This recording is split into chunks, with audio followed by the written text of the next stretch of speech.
छठी घाट नीक लागे भोर भिनु सारवा मैया।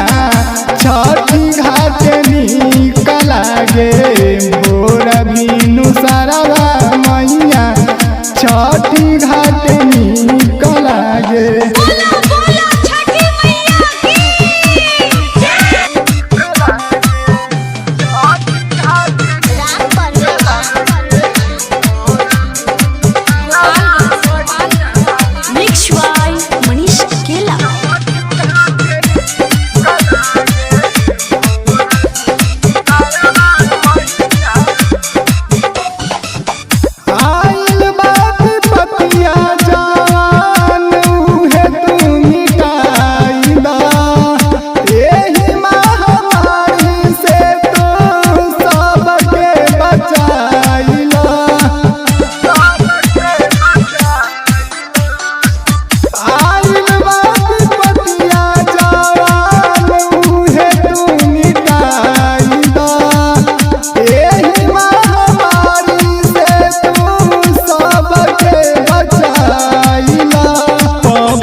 पवन परनी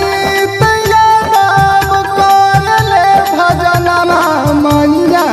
छठी घाट नीक लागे भोर भिनु सारवा मैया।